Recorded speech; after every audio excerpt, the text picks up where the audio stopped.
رسوله الكريم اما بعد فاعوذ بالله من الشیطان الرجیم بسم اللہ الرحمن الرحیم۔ میرے معزز سامعین و ناظرین السلام علیکم۔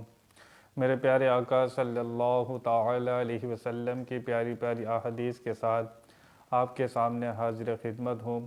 اللہ تعالی سے دعا ہے وہ میری زبان پر حق جاری فرمائے اور گفتگو میں کوئی غلطی ہوئی اللہ تعالی اپنے فضل سے معاف فرمائے۔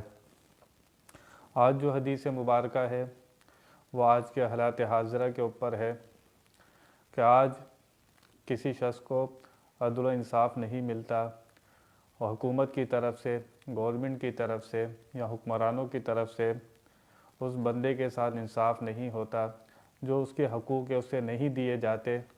تو اس طرف اسلامی تعلیمات ہماری کیا رہنمائی کرتی ہیں؟ انسان جب ایسے مسائل سے دوچار ہو تو اسے اس وقت کیا کرنا چاہیے؟ دوسری حدیث مبارکہ ہمارے اسی موضوع سے ہے، آپ سماعت فرمائیے۔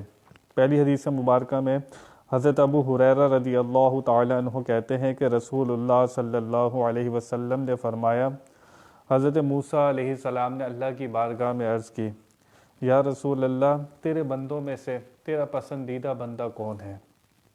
اللہ نے فرمایا، اے موسیٰ علیہ السلام، میرے تمام بندوں میں سے میرا پسندیدہ بندہ وہ ہے جو قدرت رکھتے ہوئے بھی اپنے غصے کو درگزر کرے اور اس پر غصہ ظاہر نہ کرے، قدرت رکھنے کے باوجود بھی درگزر سے کام لے۔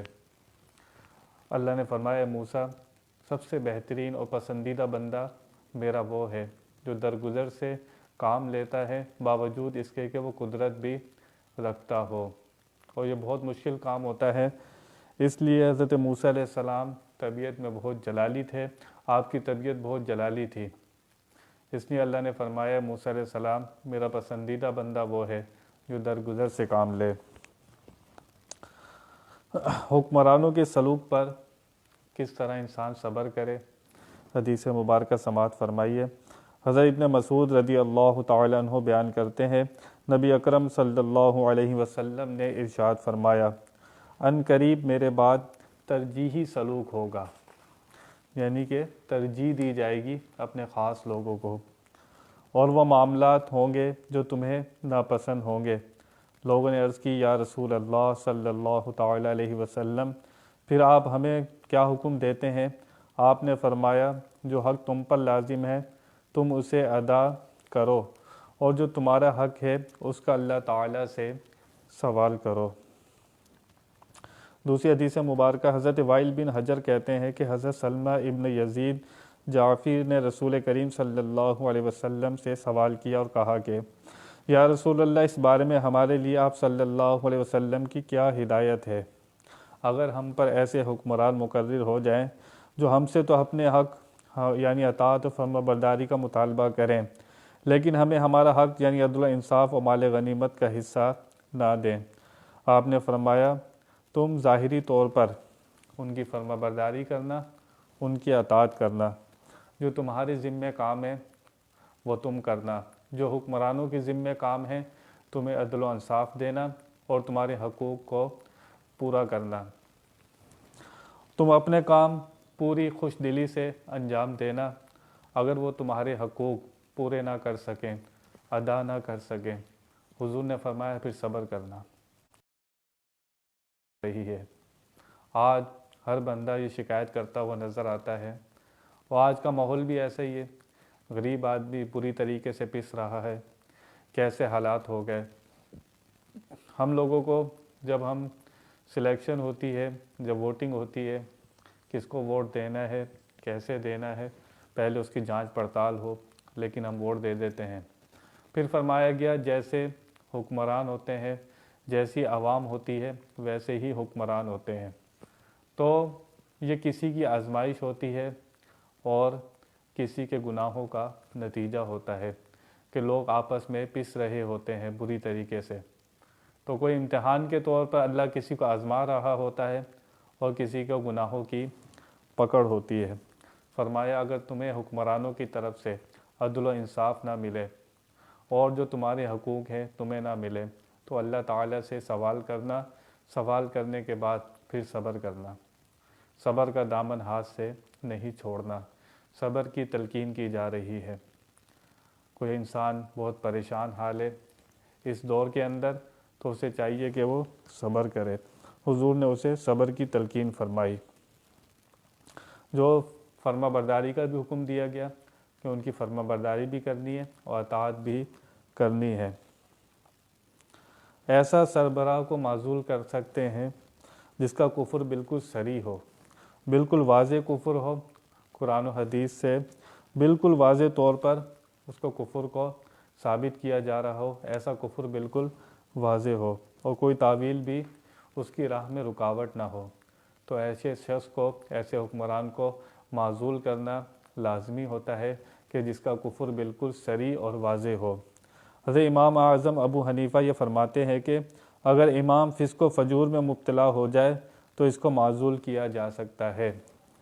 حضرت امام اعظم ابو حنیفہ فرماتے ہیں فسق و فجور والے جو کھلے عام برائیاں کرے، کھلے عام برائیاں کرے، تو اس کو بھی فسق و فجور میں مبتلا ہوتا ہے، نمازوں کا تارک ہو، روزے نہ رکھتا ہو، فسق و فجور اسی کو کہتے ہیں، کھلا گناہ کرتا ہو، تو اس کو بھی قاضی نہیں ہونا چاہیے اور جماعت کا امیر بھی نہیں ہونا چاہیے، نہ اسے حکمران ہونا چاہیے۔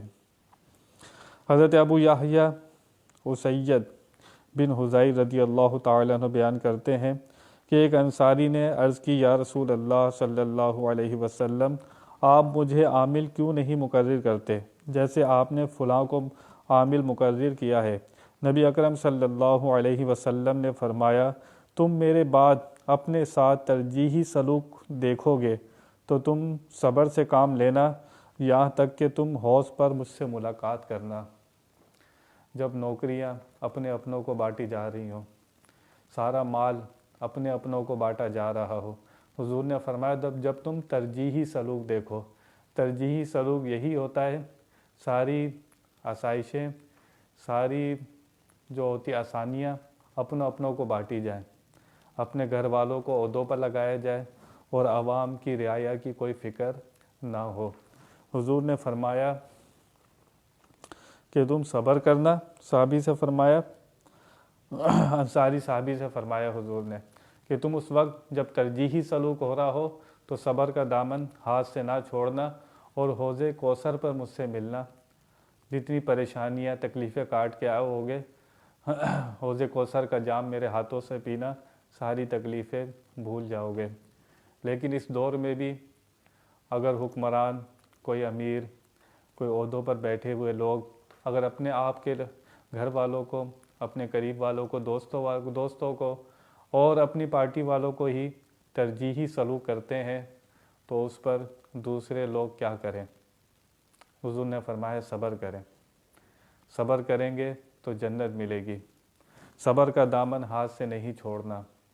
آج بھی حالات تنگ سے تنگ ہوتے جا رہے ہیں، غریب سے غریب لوگ مجبور ہو گئے، مہنگائی کی چکی میں پستے جا رہے ہیں، لیکن کیا کریں؟ حضور نے تعلیم فرمائی کہ صبر کا دامن ہاتھ سے نہ چھوڑنا، اور جب تمہارے حقوق نہ ملے، عدل و انصاف نہ ملے، جہاں انصاف کی بات نہ ہوتی ہو۔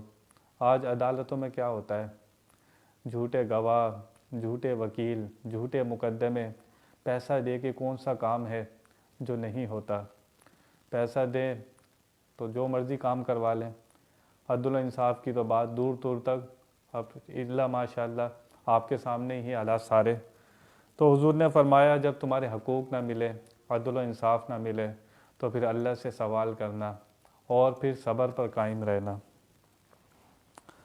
پوری حدیث کا مفہوم یہی تھا کہ حضور اکرم صلی اللہ تعالیٰ علیہ وسلم نے یہ نہ کہا کہ شکوہ شکایت میں لگ جانا، بلکہ اللہ کی رضا پر راضی رہنا اور اپنے لبوں کو سی لینا اور صبر کرنا جب ترجیحی سلوک کیا جائے۔ آج کی گورنمنٹ آپ کے سامنے ہے، پہلے بھی گورنمنٹ جتنی گئیں، حکمران جیسے گئے، لیکن انسان کو اپنے اوپر بھی نظر کرنی چاہیے۔ جب اللہ تعالیٰ کی یاد سے انسان منہ موڑتا ہے تو اس کی زندگانی تنگ کر دی جاتی ہے۔ وَمَنْ أَعْرَضَ عَنْ ذِكْرِي فَإِنَّ لَهُ مَعِيشَةً ضَنْكًا۔ جو شخص اللہ کی یاد سے منہ موڑے گا اس کی زندگانی تنگ کر دی جائے گی۔ تو انسان کو اپنے اوپر بھی دیکھنا چاہیے کہ میں صبح سے لے کر رات تک کیسی زندگی گزار رہا ہوں۔ کیا میں اللہ رسول کی سچی پابندی کرتا ہوں کہ میرے لیے بھی آسانیاں کی جائیں؟ اللہ رسول کے احکامات کا میں پابند ہوں، 5 نمازیں میں پڑھتا ہوں، روزے رکھتا ہوں، میں اللہ کی کتنی فرما برداری کرتا ہوں؟ میں اس کی فرما برداری کروں گا تو لوگ میری فرما برداری کریں گے نا۔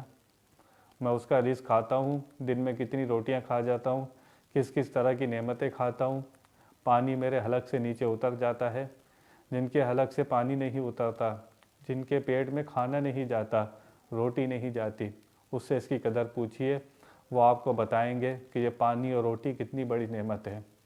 جس کو ڈاکٹر منع کر دیتے ہیں، جو کھا نہیں سکتا، اس سے پوچھئے اس کی قدر۔ تو انسان اتنی نعمتیں کھاتا ہے، پر اس کو دن میں 5 مرتبہ بھی حاضر ہو کر آواز لگائی جاتی ہے، آ جاؤ، حاضر ہو جاؤ، نماز پڑھ لو، بھلائی کی طرف آ جاؤ، کامیابی کی طرف آ جاؤ۔ کتنے لوگ ہیں میرے سمیت جو رجوع کرتے ہوں؟ بہت کم لوگ رہ گئے جو اس کی طرف جاتے ہیں۔ تو انسان کو گورنمنٹ کا رونے کے اور اتنا مہنگائی کا رونا روتا رہتے ہیں انسان، تو اس کو بھی سوچنا چاہیے کہ ہم خود کیا کر رہے ہیں، ہماری کیا پوزیشن ہے، ہمارے کیا حالات ہیں، اس پہ بھی نظر کرنی چاہیے۔ اور جیسی عوام ہوتی ہے ویسے ہی حکمران مسلط کر دیے جاتے ہیں۔